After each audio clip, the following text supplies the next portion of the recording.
Call meeting order. Please rise. I pledge allegiance to the flag of the United States of America and to the republic for which it stands, one nation, under God, indivisible, with liberty and justice for all. Okay. Thank you all for coming this evening. So, we have a motion to approve the agenda. Motion. Second. Motion, Ron. You have a second, Gene. Discussion? All in favor? Aye. Opposed? Public comment? Okay. Thank you. Consent items. Do we have a motion to approve the consent items? So moved. Motion by Michael. Second. Second by Gene. Discussion? All in favor? Aye. Opposed? Discussion items. Start off this evening with Mr. Rick Bartz. Well, I'm here to present a guest speaker who is our social worker at the Houston Elementary School, and she is going to give you a presentation on what she does in our building and what that job entails. She's going to talk for about an hour, and then there'll be about 20 minutes of question and answers. So, Perfect. No test. Okay. Yeah, sure. Whatever you say, Principal. Yeah, sure. Yeah. Well, I'm sort of a stander if that's all right. I'll lean on No, this chair. that's fine. Well, first of all, thank you so much for giving me the opportunity to serve my home school district in this role. And I wanted to make sure before I said anything to acknowledge the people that have made this foundation of student services so strong that have come before me, primarily Marian Gavin and Krista Savoda. They both have really paved the way for just outstanding student services within our whole school district. And so being the person coming in and being a part of that team has really been a privilege for me, and I appreciate that a great deal. I've given you packets this evening, and there is a reason why they're color-coded, and you know, I'm a social worker, so we might have to do a little activity or something within the 5 minutes, because that's what we do. Mr. Bart says, ask me to just talk about this new position, and as we find our way, we've looked primarily first at needs, and then assessed those needs and looked at the best possible way to fulfill them within our school district. And so you may look at the back of this job description that we talked about. This continuous improvement process was presented to us by Superintendent Abraham, I believe the first day of school. Is that correct?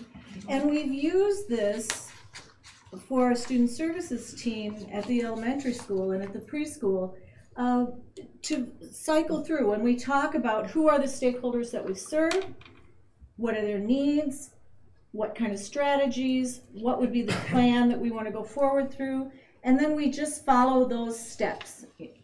Can we implement it? Is it effective? What are the results that we've used from progress monitoring? And it's a fluent process in that as we adjust the approach and look at things that need to be changed, then we go back to the original. So we're trying constantly to use the process that our school board has endorsed as the implementation procedures that they'd like us to see. And we like to try and make that a part of the student services. Well, what does a school social worker do? Primarily, a school social worker is a link between students, families, and the community, and that too is circular. We provide services that are direct as well as indirect services for families and students and school staff. We look at student social success and understand the important path that takes to academic success. The two are just joined hand in hand. The services that we're doing for the preschool and Houston Elementary School right at the moment have aligned with our District 294 PBIS program and those strategies. And don't worry, I won't give you a quiz because sometimes I forget this too, but what are the, maybe I'll ask Mr. Bartz. Mr. Bartz, what are the 3 areas. Oh, don't do this to me, we changed it, you tell them. That we be respectful, that we be responsible, and that we be safe. So when we talk about curriculum that we're using with the students, we try to align that within our school.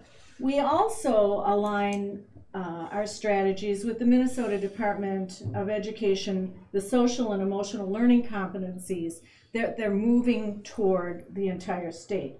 And those 5 competencies are relationship skills, self-awareness, self-management, social awareness, and responsible decision-making. So when we look at the needs in the school, we look at how can we use those domains and which of the curriculum can best fulfill that. My job primarily is broken into student services, family services, school personnel services, and then community liaison services. I never enjoy when people present and then read to me, because I know that you can all read. However, I'll just go over these briefly, and please, if you have questions, it would be great to have a dialogue rather than just having a monologue up here. So when a student, how do student services, how do students even get connected with the school social worker? Well, first there's some type of referral, or maybe an intervention. Maybe there's some crisis or a major concern, or something occurs, an eminent concern that needs to be dealt with immediately. However, there are also referral processes, and then I often do just a basic assessment of looking at what the concern is and what we need to address. Then we go forward and develop positive behavior strategies, and we always focus on solution-based outcomes. Don't like to spend a lot of time sort of getting stuck in, well, you know, if only this, if only these other people would do this, or if only. We look at the students' strengths, their abilities, and what difficulty they're having, and then look at ways to provide them with education about the skills they need so they no longer have that difficulty. Thank you, sorry. We are using currently 3 different curriculums. The first is teaching self-regulation and emotional control, and that curriculum is called the Zones of Regulation curriculum. And we're using that throughout the preschool through the 6th grade. Here comes the fun part.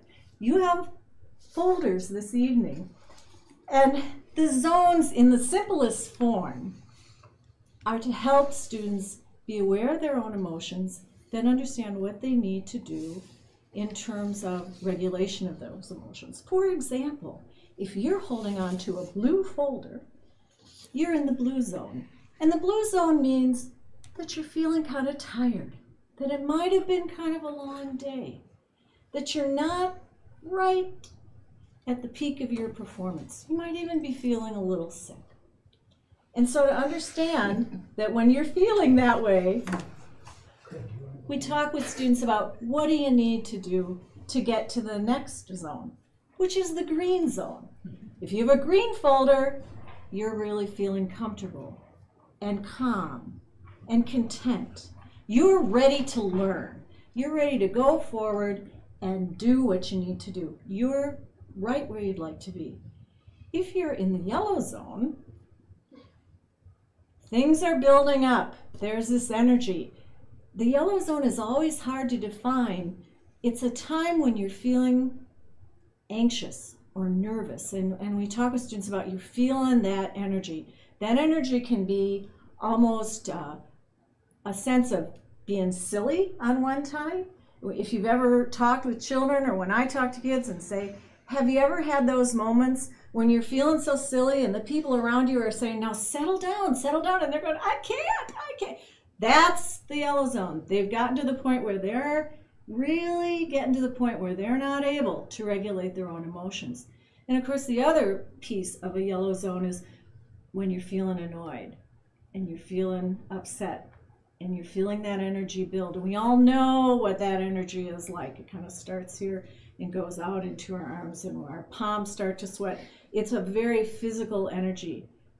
What we try to do is help students just be aware that that's building and that's coming up, and what they can do to kind of get back into that comfort level where they're going to be more in control of their own emotions. Because when they're not able to regulate where they're at a point when they're starting to feel out of control, then they can elevate it up to the red zone. And when you're in the red zone, you're really out of control. You're no longer, you've gone into that place where you maybe don't want to be. You're angry, or you're just really elevated, and all of that emotional energy has just taken over, and you're lost control of your emotions. So it sounds really basic, but it's been really helpful to talk with students about what the zones of regulation are, because they can start identifying that. It sounds basic, but it's really helpful to just know, to be able to identify, this is how I'm feeling right now. For example, right now, I'm probably in the yellow zone. I'm feeling pretty nervous. My hands are sweating. My throat is dry. I usually can put 2 or 3 syllables together, and I'm stumbling over words like difficulty. I'm surrounded by people I know who are, usually very kind and helpful, and yet I'm in the yellow zone because I'm in an anxiety-provoking situation. And the more I'm aware of that, and the more I acknowledge that, and the more I slow down my talking and look around at all of you and know that you're all kind, gentle people that wish people well, I can get back to that comfort zone. So those are some of the things that we do.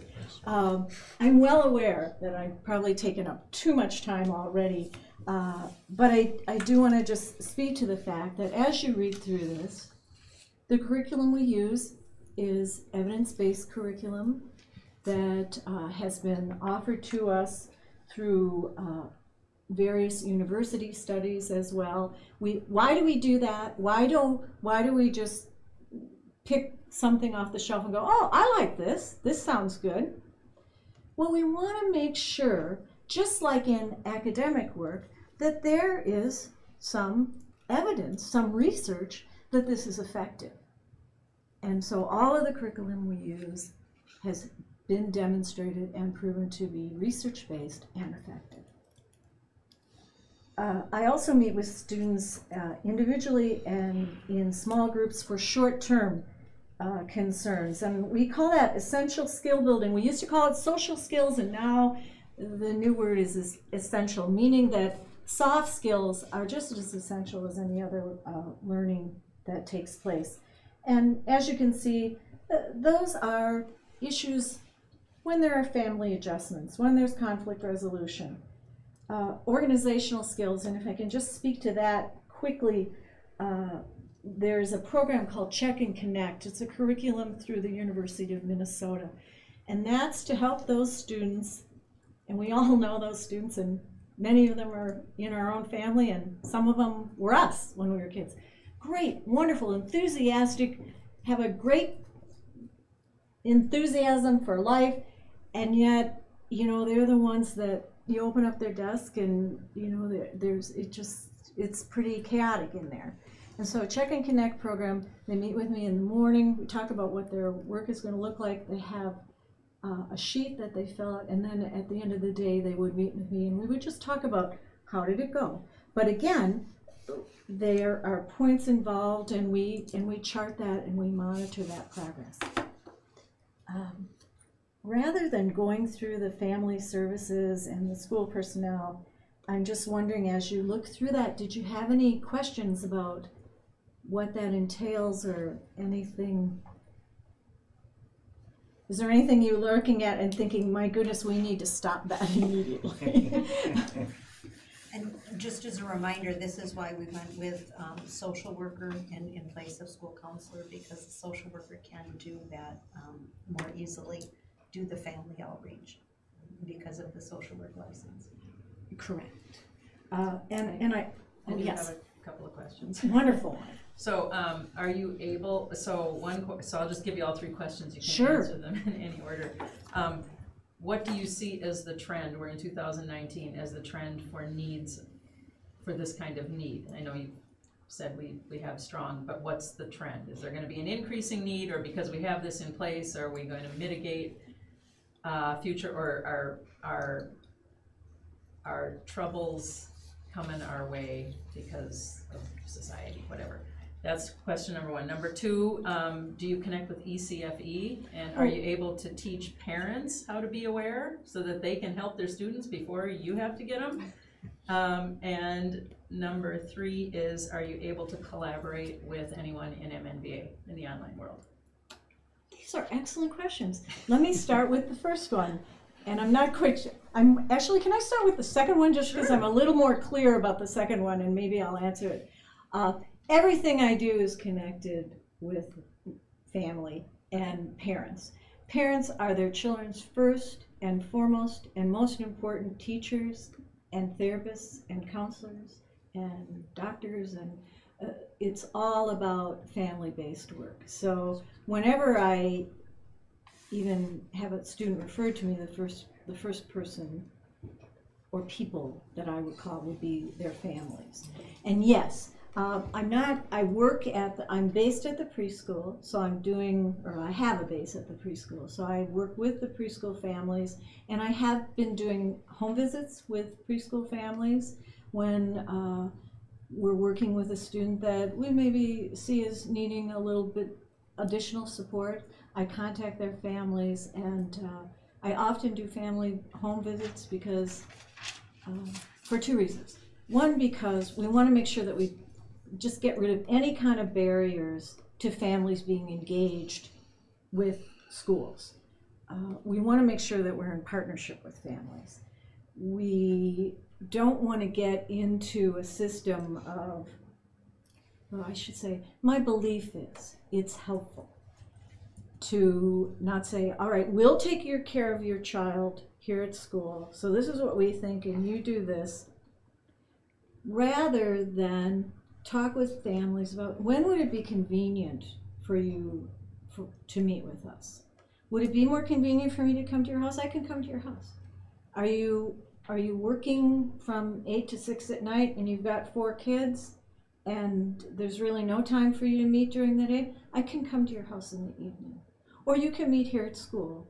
Whatever's more, are you not able to get childcare?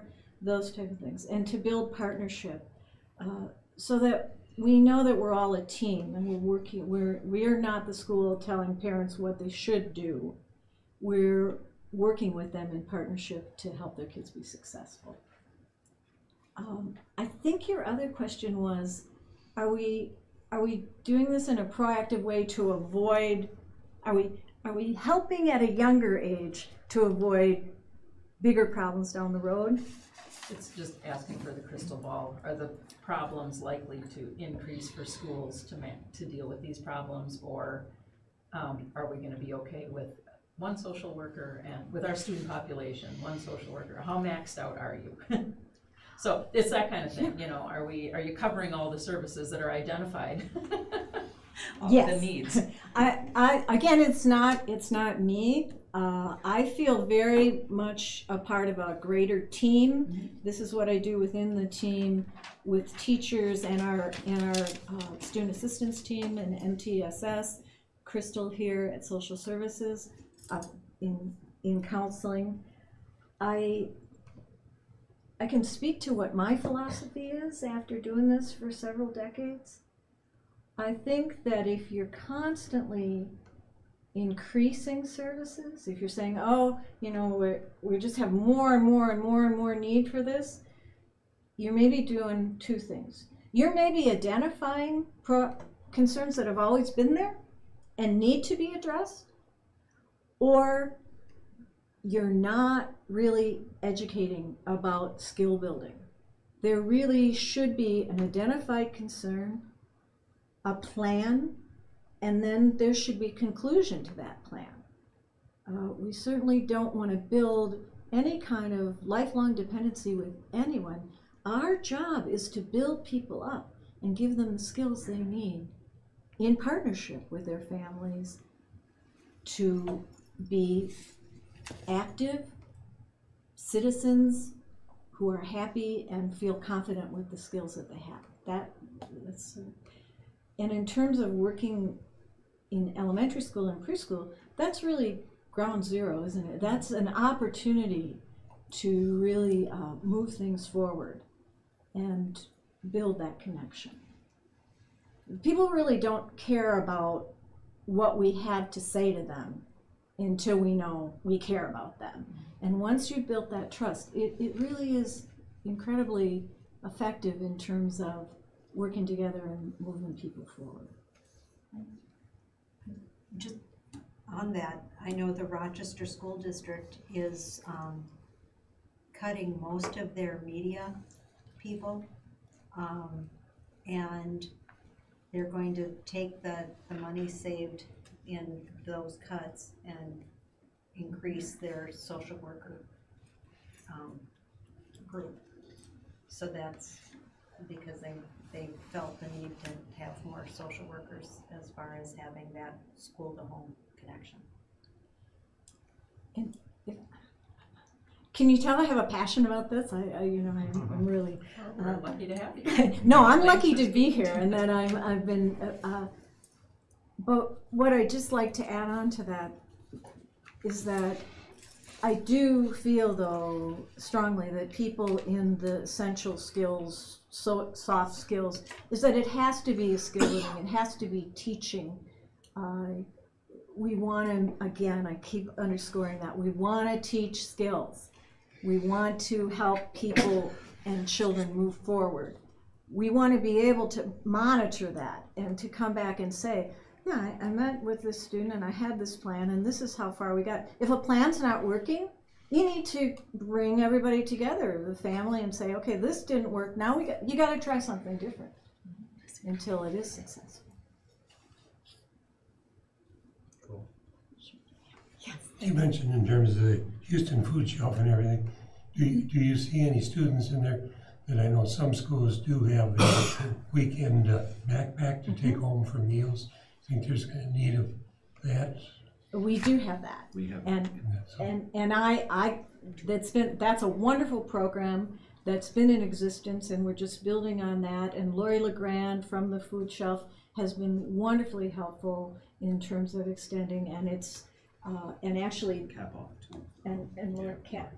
And also I wanted to say Barb Vicks, our administrative assistant, does a seamlessly quiet, under the radar kind of making sure kids get that, and so there's not a lot of, no one really. That's great. It's very quiet. That's essential, I mean, because a lot of times you see them on Friday, come back on Monday and say, what happened in those 2 days or something? So you can get their nutritions. Cool. Anybody have any other questions? I do like that idea that you're trying to get people not to stay in a program, that you're trying to get them self-regulating, so to speak. Well, and that's not just this grand altruistic plan. That's part of it, but also it just is common sense. If we had an educational program where I was teaching algebra, and I just kept teaching algebra to this, I just kept providing the same curriculum to that student that wasn't learning algebra for, 10 years, but they kind of liked me and they liked talking to me about algebra, we'd have some concerns about that, wouldn't we?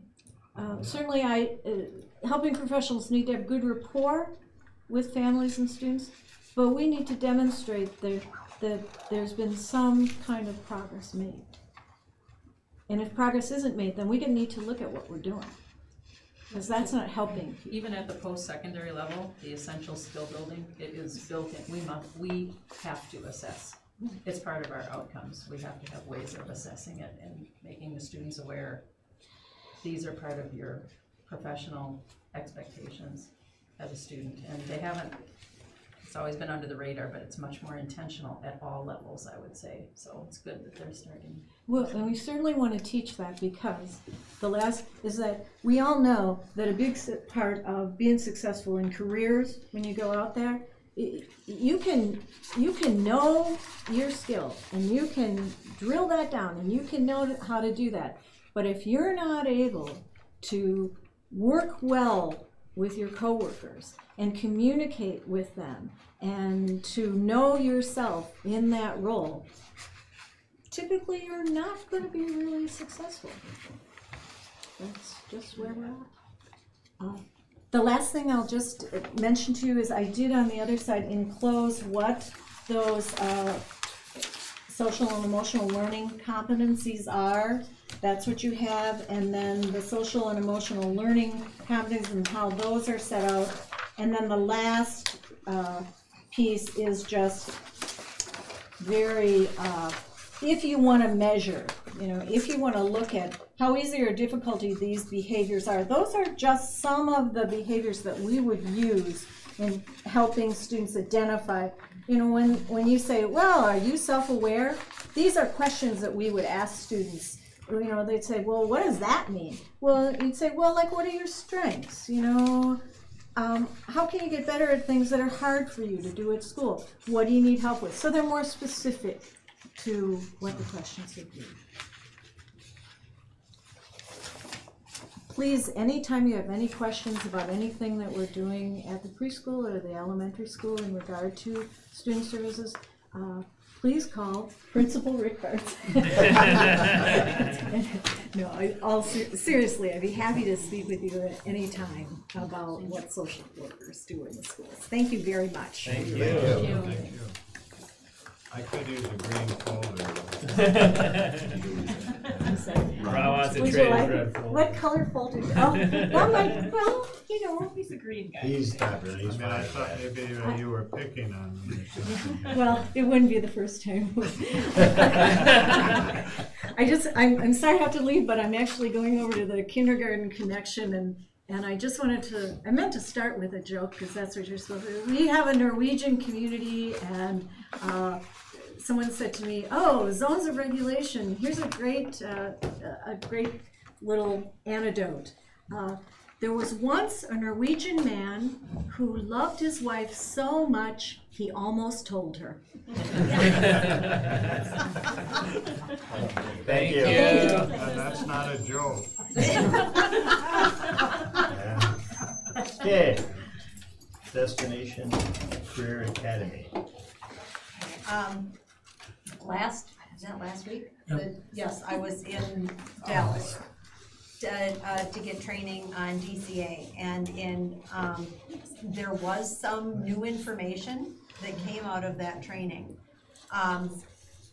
Any student in DCA, they don't have to be registered for any DCA courses, but if they're listed as a DCA student, they automatically have access to Voyager, which is an interest inventory.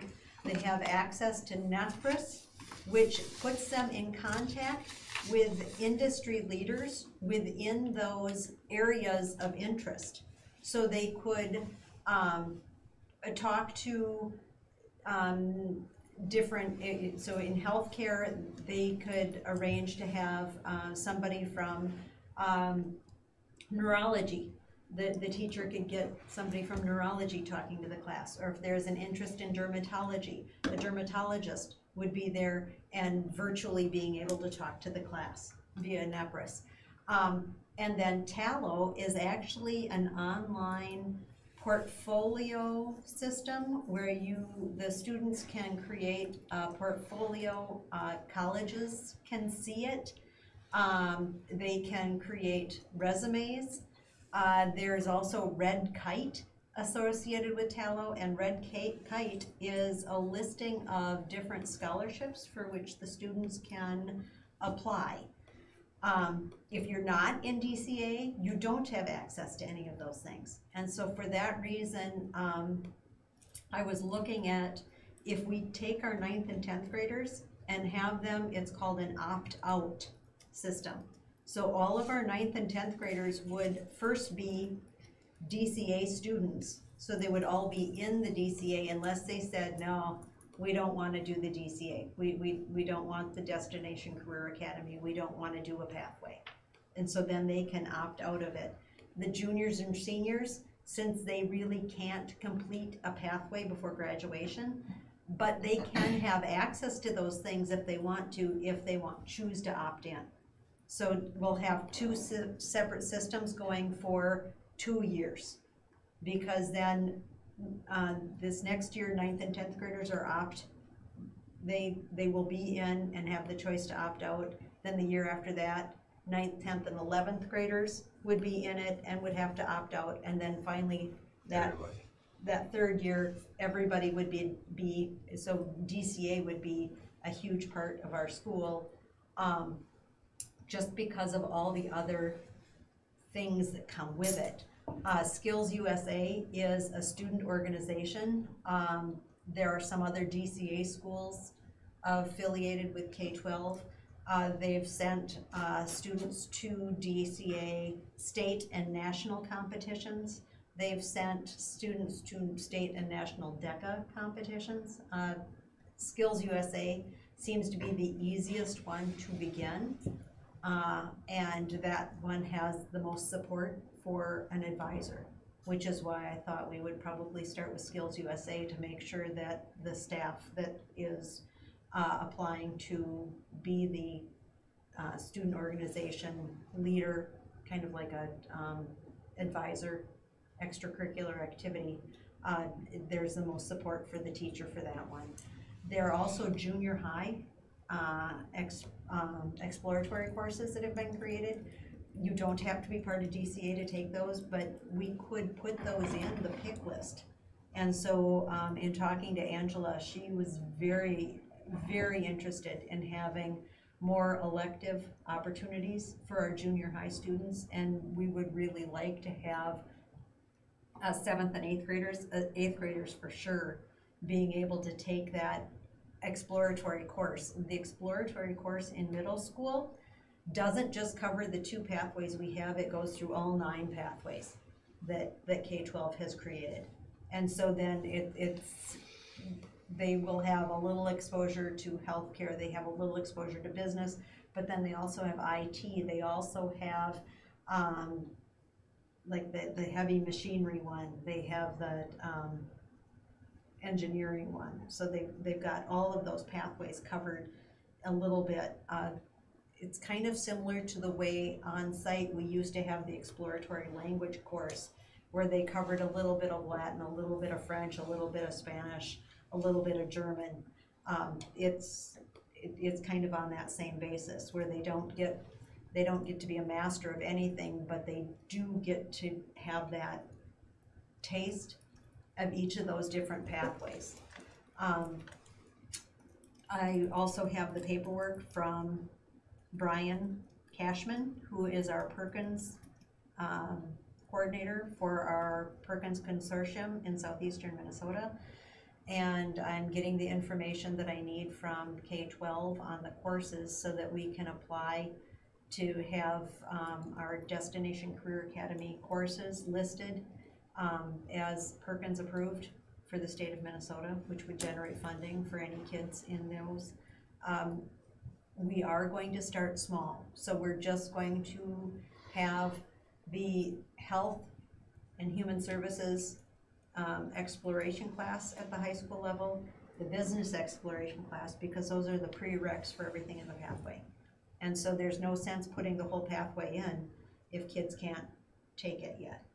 They have to take one of those exploratory courses first, and then we'll have that second course in the pathway offered second semester. So we'll have the business computer literacy course, or we'll have the second healthcare health and human services course offered. So we'll just have that first year, we'll just have those 4 courses. And so we'll get those Perkins approved, and then as we add other courses to finish the pathways, we'll get those approved by MDE for Perkins dollars. There is a face-to-face training for special ed teachers, but it's mainly based on work-based learning. That's the other thing that, project-based learning, sorry. That was the other thing that was new They will hope to have 20 different DCA courses. Now granted, that's 20 courses spread across the 9 pathways that K-12 has created that are project-based learning courses. In a project-based learning course, the students will be working in small groups or individually to create a project at the end that is all encompassing as far as the standards, and it will have to be standards-based grading, so it's not the regular grading. So the teachers will have a online training. It's a 4-day training as far as what it really means to be a project-based learning teacher. None of those courses that we're offering next year are project-based learning, but I want the teachers that are going to do it to have a lot of time to really look at it and maybe take the training a couple of times, because I know the first time you hear it, you're taking all kinds of notes and you're not really sure of what questions to ask because you don't know what you don't know. And so then they've got the notes, and then once they get into it, I'm hoping that we can do the training again. So that's a lot of information. Well, that'd be my first question, is how is that information gonna be given to the students? I mean, even what you talked about, all these things available, this Voyager and everything, you know, to the 9th and 10th graders, how is that gonna be informed, and so they know what's available? I don't know.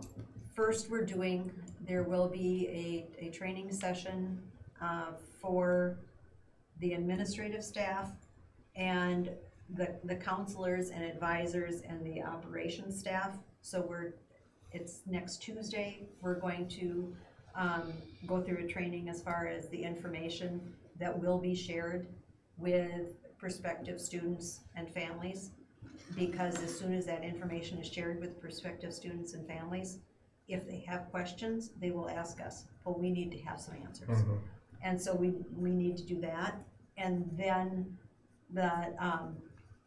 in the enrollment center at K-12, if a 9th or a 10th grader enrolls, they automatically get sent to a DCA enrollment expert to explain, and that enrollment expert has been trained to explain DCA and what that means and all the different components, and so they've got the information they need if they want to stay in there or if they want to opt out.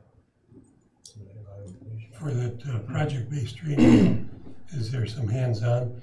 Is there some equipment requirement? How are they going to get that? And where's that funded? We are in the process right now, K-12, and you remember Scott, when he was here talking about the coordinator position, the DCA, the career tech coordinator position, and the assistant, those are the people that are going to be developing relationships with possibly like technical colleges, junior colleges, businesses, so that the students, if they need to have that opportunity. I'm thinking like of a St. Anne's at Winona, when they could do the hands-on CNA training there. They can take all the coursework through DCA, but then the hands-on, those coordinators work on developing the placements for their partnerships. My understanding of project-based learning is it's a real shift in the paradigm for the teachers and for the students. So the training a couple of times, but also takes a few runs, because I've been to conferences where I've talked to students who the first courses they took when they went to a school that taught their curriculum project-based learning, they hated it until they understood how it was helping them grow, because it is not easy, but it's definitely an engaging type of way to learn. But it's a very different way from many traditionally taught curricula.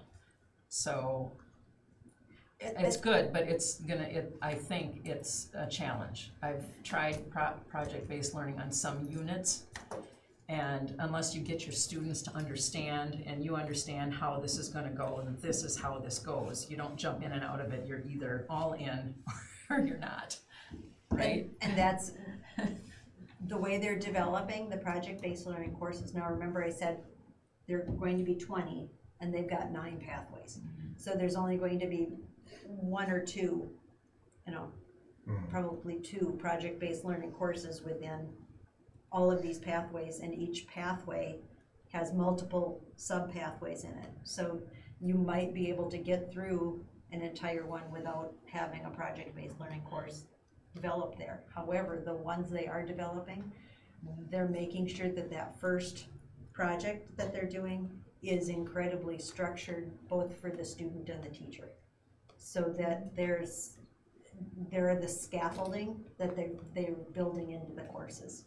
Now, does that still mean it's a huge paradigm shift? Yes, which is why I want the teachers, even though they're not going to do a project-based learning course this next year, I want them to get exposed to it right now so they can really start looking at what it would take,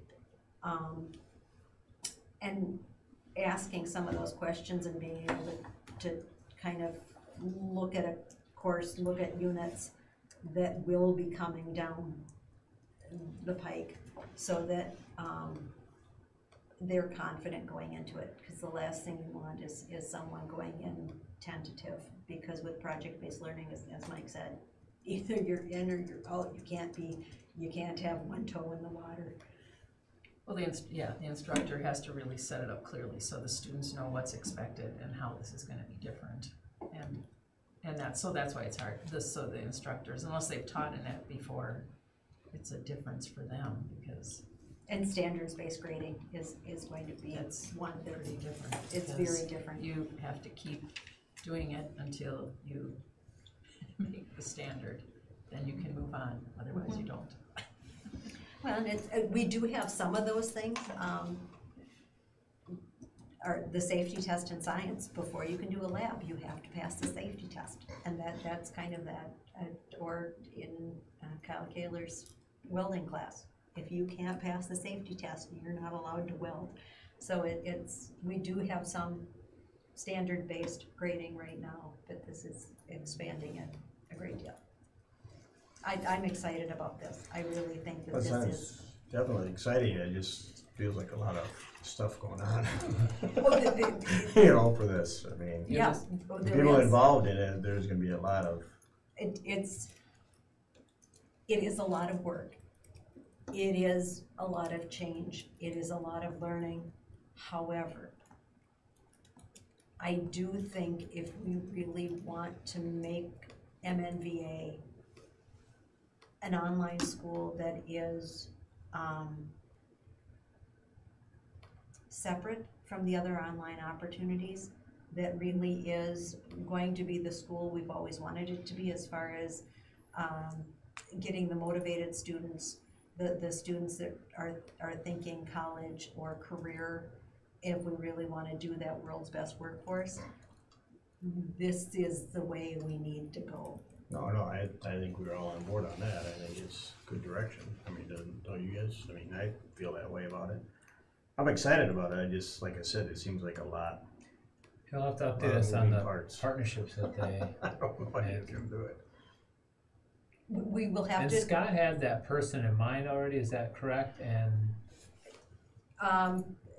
there are, I think, 3 people we're looking at interviewing that have bubbled up in the it's an application through K-12.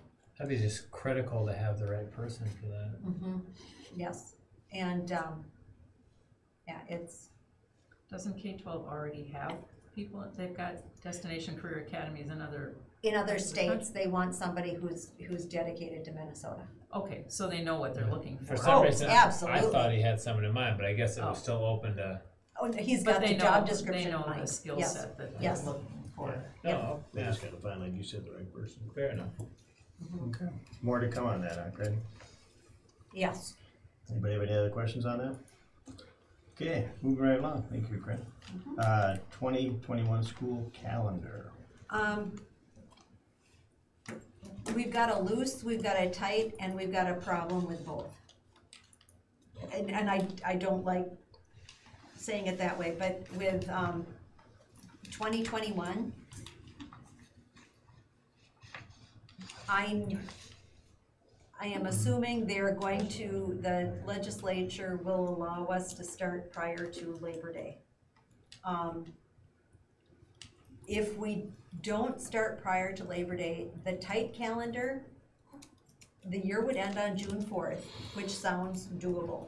However, we would have to go to school the Wednesday before Thanksgiving, which is usually, and the teachers would like that day off because they kind of get that day after doing parent-teacher conferences. That Okay. We would have to go to school the entire day on the 23rd of December. We would have to go to school on Martin Luther King Day.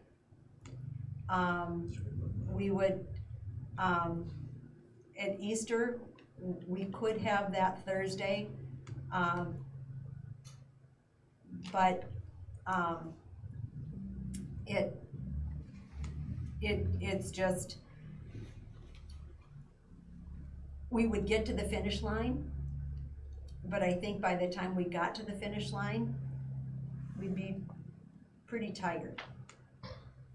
And then we've got the loose calendar, which with the loose calendar, there is more time off during the year. However, is scrolling down, we don't get done with a loose calendar. We would have graduation on June 12th. It's a week later than what was it last year, year before? It's a week later than it's ever been. But this is assuming an after Labor Day start? This is assuming an after Labor Day start, which is why I am bringing this to you guys saying it would take board action to say we were going to request to start before Labor Day. The state wouldn't allow you to. And there's legislation bubbling through right now, and I think There's a it's bill got- right now. Yeah, there's a bill right now. Trying And to so allow that's why I'm not schools. asking you to act on it yet, because I need that bill to get approved. But this is why there's not a calendar on here for approval and it's for discussion. What I would like to do is wait until legislatively, When do you think it's gonna come End about? of May. End of May 20th. Yeah. So we wouldn't approve a 2021, and this is 2021, so we still Got have, time. it's still a long way off, but, What is the big concern with going that late into June? We've never gone that late before. Well, that's what it like, yeah. After Memorial Day, kids. It, Kind of usually after almost Memorial Day, the kids just start, Zone out yeah, Yeah. it's their zone I of saw it. regulation is January. Like, see, is blue, let's put it that way.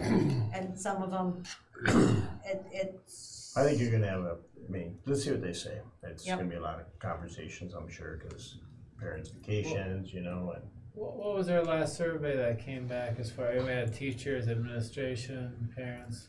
What did we go tight? For next year, we're doing the loose calendar for the first time. So next year's a loose calendar for the first time. It was kind of a split result, if I remember There was a correctly. very split result.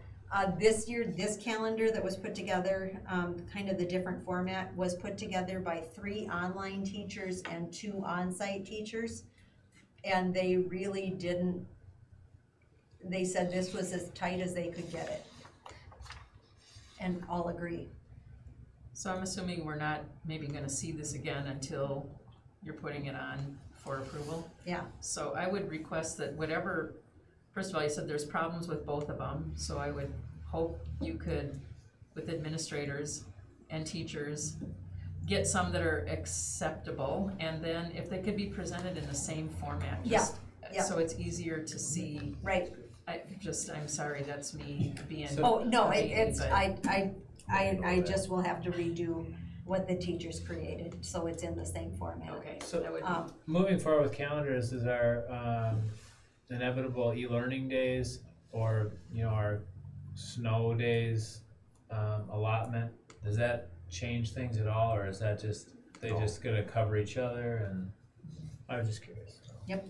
Okay. Good question. No, and it's, and the big problem is that it's, if we could start earlier, we could have, we could still get done, early in June and have the day before Thanksgiving and some of those things that the teachers really like to see, without going into the middle of June. When are spring parent-teacher conferences? It's different at each site. Let's see, elementary had theirs already. Oh, really? Yeah. Because I was thinking, Josh, Good you reminded me feedback. of the survey. I mean, I know the legislation isn't a done deal, but I think since it's gonna have to be board action to start before Labor Day, if there's legislation that permits that, we're gonna wanna know how our families feel about that, Mm-hmm. So, Or they could in a put it out survey in, or When's the something. high school? Don't you think? we sure could. It's worth I a mean, try. you know, do they wanna go to June When you have your 11th, or do they wanna start You did it before, right? Everybody did? before Labor Day? Man. What, you know, do they have a preference? Do they want And that then- spring break? If we kick off before Labor, then you just have a 3-day weekend right away. Yeah, Mm-hmm. I mean, I just, We can as fix a that board all. member, some of you have a better contact with people in the community. I would like to invite, I don't know how to craft the questions, but you guys are good survey writers. I think it would be helpful to have some Yeah, didn't responses. you write it up last time? Pretty basic, pretty straightforward. Do you want a Christmas break or not? You know? It kind of boiled down to that, you know? You Go to want a school spring for break or 3 not? days You want a and then, yeah. Christmas break Can or I not? keep it brief? I mean, know, I think and the then- biggest question is gonna be, do you wanna start before, you know? Yeah, I mean, that's gonna be the bigger, would you be willing to 'Cause that's start where before I Labor Day if think that we've always meant that gotten we the can pushback. get done? Well, I don't think we've never legislatively been No, able no, to no. start before, but we've If it always opens up. had graduation early in June. If we were to go to a loose calendar and go a week later, I think that would get people. I think there would be some people that are. well, that's are what you wanna already- put in the survey is, Yeah. if we don't, this is what's gonna happen. Mhm. Well, And, it's just you know. like, what are, you know, Yeah. where would you prefer? What would, Right. to give us some, and it'll come back, Josh, like you said, 50-50, which the Mhm. last one did, which Yeah. means that then we use the one that But we we've deem asked, most that's the question, at least we asked the educationally sound. Legislation will let you start now before Labor Day if you have some type of work being done on your building that you have to be vacant out. Well, that's Before true the- too. Oh. Yep, that's. Yeah, we're So- we're But this is doing the bringing- work this summer, Okay. so, yeah, this It'd is. be a good try, but, okay. Well, let's put together a survey, I think we're getting feedback from most of the board members, correct? Yeah. Josh? Yes. Alan? So, I will have that to go after the legislatively they act on it, and if I know it's an option, then we'll do the survey. okay, whole business, items for discussion and approval. Pretty much have to approve most of these, I believe, right? Mhm. So, do we have a motion to approve the bids for the Houston High School Lab Mechanical? I move that we approve electrical and the mechanical bids. But it's two separate, Yeah, Two two separate ones. separate. So we can start off with the mechanical. mechanical. one. I second it. So we have a motion, we have a second, discussion. And so this is, if the motion could include that you One. approve Winona Controls. One of the controls sits, the Okay, only bid Let's was. go on. yeah. Okay, so any other discussion? All in favor? I Opposed? Okay. Do we have an approval for the bids for Houston High School? I move that we approve Hoskin Electric for electrical. Pete beat you to it. No. Pete's got it there. Okay, Nice try. Okay, do I have a second then? Second. Okay, discussion. All in favor? Aye. Opposed? Okay. Do we have an approval for the new courses? oh, for- we haven't talked about We haven't that, talked about it. yeah. Do you wanna talk about that? Yeah. Should. Okay. Just see 'em. Yeah, I did see him. Oh, you might have talked about last time. Coding. Okay, I forgot coding. And I might, with the chair's permission, defer to Principal Lundberg on some of this. He surveyed students, and the following classes came up with a great deal of interest. Now, as far as a little background information, the electives that students can take here at Houston High School, a lot of the electives have, we don't have the family consumer science electives anymore. So the foods, parenting, those courses that we used to have a lot of, those are gone. We don't have an ag teacher on site anymore. There's legislatively talk about having personal finance be a required course, which takes another elective.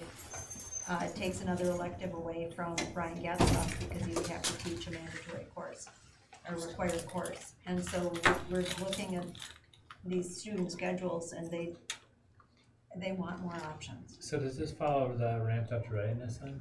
Is that what this is coming off of? No, the board at relevant course offerings asked Mr. Lundberg to survey students to see what course offerings they wanted. So this came out of strategic planning. Unrelated to what was chosen for, okay. Yeah. Well, if you add those courses though, you're gonna have to get rid of something else, aren't you? Well, No, that's, I mean, we're adding, we'd have to add on some staff, What? part-time staff. Right, okay. yep, and that's in the estimated cost at the bottom. Throw it out there. That's why there's an estimated cost there, is looking at adding, and there's, that's always a tough thing, finding part-time people, but I think we have some opportunities there.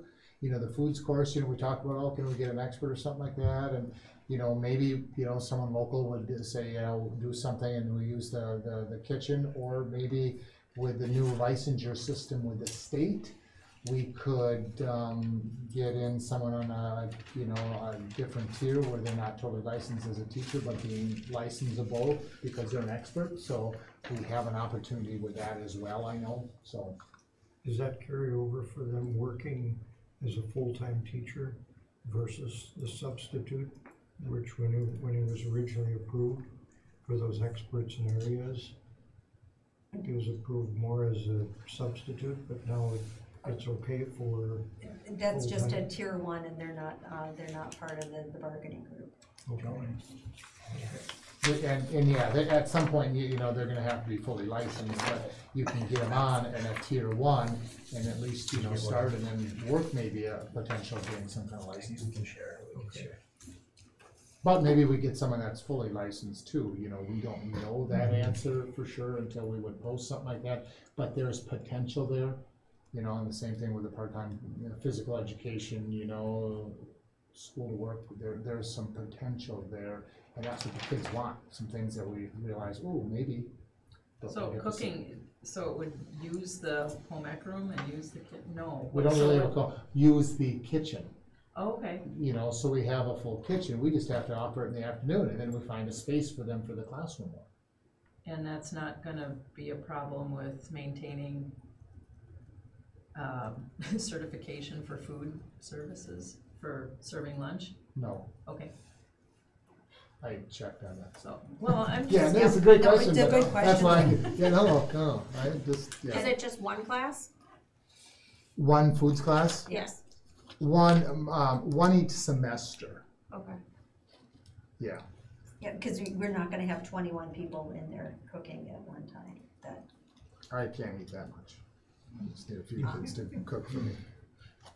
And then the other thing that I forgot to add was coding. For the 7th graders, and so then what we do is have tech 7, reading 7, coding 7, and we do it in a, split the year in thirds, and then just rotate the kids through those 3. what are the 3 again? Tech 7, reading 7, and coding 7 for 7th grade. And that's that big class, and that really helps the industrial tech area, instead of having the 26, 27 kids in there at one time, it'd just ease it. Plus the reading is good to have a little bit smaller group too.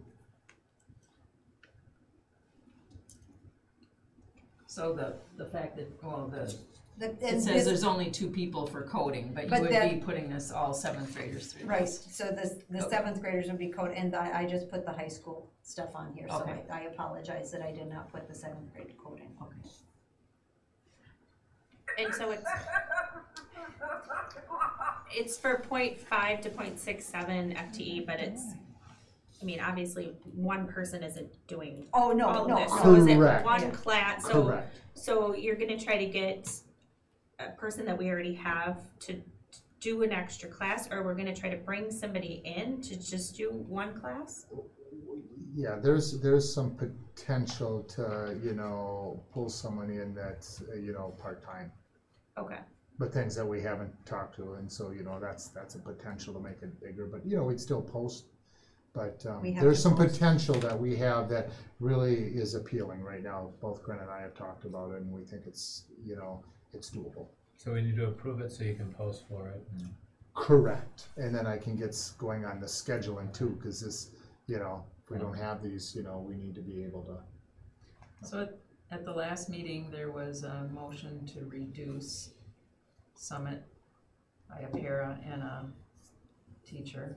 But A do teacher, one teacher Increase and then para. increase the para to one full-time Okay. para. Okay. Yep. So budget-wise, Summit's its own budget.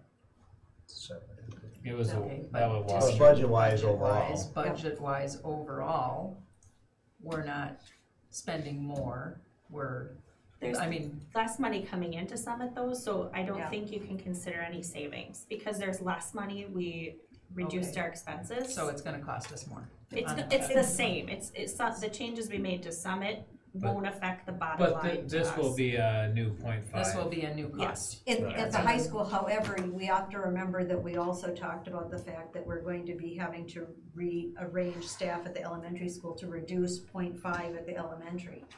And so we're down 0.5 in the elementary, and then this would be a 0.5 to a 0.67 increase at the high school. But remember, when those current 6th graders become 7th graders and come over here, they also generate 1.2 instead of 1. And so there's So extra the money budget coming in. may not even Right. be affected. It It may just be a should- shifting of funds. Right, it's one of those, it's a wash thing, because we need to, Okay. but we This would, is just an aside, but I had read the minutes that we approved already, and the minutes say, from the last meeting, a motion was made to reduce Summit program to 1 teacher and 1 paraprofessional. yes, Right. Reduce it to it. reduce it to 1 teacher and 1 para. But it sounded like reducing a teacher and adding a para is what you said. Half. No, right now, we've got a half-time para in there and 2 full-time teachers. So we're Okay, going to, but the sentence still doesn't read right. It says reduce the program. and because we're reducing The 1 program. teacher, we're reducing the overall program. It just is a. To have 1 teacher and 1 para. All right, Yeah. thanks. Can I ask a So- question about the school to work, and maybe you talked about this before I was in, but this is the whole program where the kids each kid will have experience, it's a coordinator for that, for Right. the seniors or juniors or whatever we decide to get real world experience. Correct. All right, Yes, I just wanted and to that's make sure. something that we wanted to do for a Right. couple of years, and so we We can just do said- that with special education right now, because, you know, that's a different licensure under the special education, you know, so those students can do that, but we can't for the regular ed, so we don't have someone certified in that right now. And I would like our regular ed kids to stop asking how they can become special ed so they can do it too. Okay, so we need to approve the new courses is what you're asking for, right? Is there any more? Approve, yes. So I'll make the motion to approve the courses that have been proposed. We have a motion, do I have a second? Second. Second. Further discussion? All in favor? Aye. Opposed? Thank you. New business? We do have a motion to approve the first quarter of board pay. Motion. Second. Discussion? All in favor? Aye. Opposed? Okay, now, policy, first read for policy 102, 103, 806, and thing that jumped out at you? It's just the crisis management policy, every year we have to look at that. I didn't see much of a change this time from MSBA, which is nice, because the last couple of years, it's been a lot of red. But we need to, at the next meeting, approve that so that the principals can have that and start creating their crisis plans, because they need to know what the policy language is that they need to adhere to. Anything else added to that, Michael? Okay, announcements, important events? Think of any. Meeting and committee updates. Valley Ed, we had our meeting. Everything seems to be working on the program stuff. We're waiting for the building and other things. The Alternative Learning Center at the VOTEC is doing real well. We have one of our former students in charge of it. That would be Dawn Wilson, Gary's daughter. She's the head leader of that program. And she was there and gave an overview and program how well it's working. Expect that to grow. They're looking at adding maybe another classroom. Which is why we reduce some. Right. That's your. Anything else, Rachel? Anything else? No. Okay. Facility committee meeting. I can address that. We had a good meeting. Just a lot of things scheduled, a lot of things been taken care of. As a new member of that committee, I was very optimistic and see a lot of progress. We got a garage update that they're moving along real well. They want to have an open house in May, and they're looking at coming up with a rain garden just to take care of the rainfall is deteriorating the foundation, or it was on the old garage, so they're brainstorming and coming up with that. What else do they have? For the garage or for other things? For the other things, yeah. The- Well, we voted in the mechanicals and the True. electrical. The increase in cost. And then there were two things that you guys said to go ahead with. The paint? The paint, which, the bid for paint for the science rooms, paint included was $725. And I think if I need to paint anything at the house, I might call the same guy to see if I can, yeah. Great. And then the other thing was, adding an exterior door to the office of the girls' locker room. Oh, yes, very key. Right now, it is really an unutilized space that really, by putting an exterior door to the coach's office in the girls' locker room and making sure we'll do locking and on that interior door and make sure that that window is totally covered. But then we've got a place for referees to go in and shower and to change, so they don't have to change in bathrooms. We also have a place for an ice machine that either sex could go into and get the ice, so we don't have to worry about finding if there are female coaches or a female AD not being able to go into the boys' locker room to get ice. We could put an ice machine in that office, and then it's accessible to anyone because it doesn't need to be one gender or the other going in. It's They can put a coating on that window on both Right. sides, so that's the cheapest way to do it. A great it was a simple answer to. a simple answer to a problem. And then with that extra space, it can be utilized for other things then. It can be used as a meeting space for like a small group or somebody working with when we've got counselors coming in and we are running out of spaces for counselors, or the Hiawatha Valley mental health counselors to meet with students. So we just left it as to get a firm bid on what it'll take to change the keying on the one door, add the other door, and shore up the windows. Anybody have any questions on that one? And then the paint, and then the double duck. Oh, the double Yeah. duck, yes, the state of Minnesota did not get done. They had all the plans for quite some time and were told when we were going out for bid on our project. And they came back,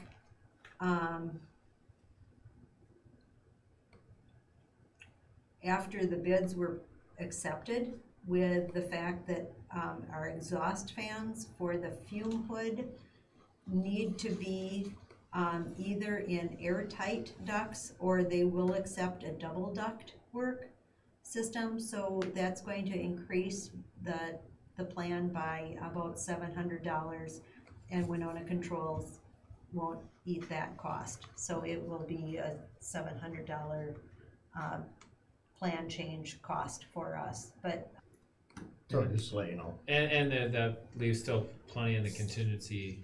within the budget, but it would be very noisy, it would not look right, and the female FIED teacher that wants to use that office, it's still accessible to be used in that way, because we'll leave the interior door. But again, that's not being done until we get bids and stuff on it, so.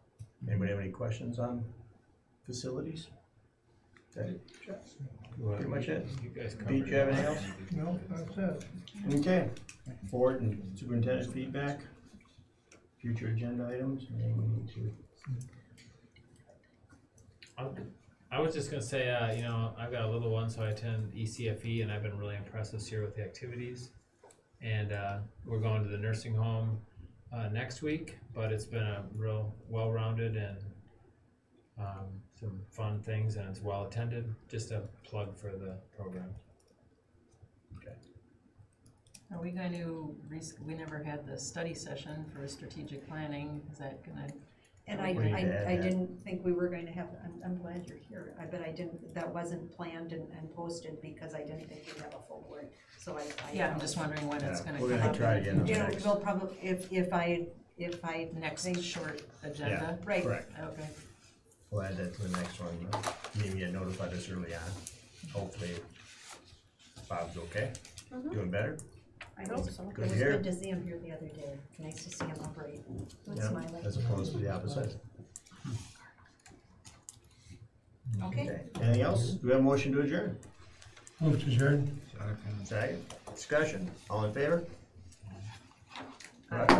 Opposed? Sheesh, nobody's in favor of adjourning. Okay, we got two people that say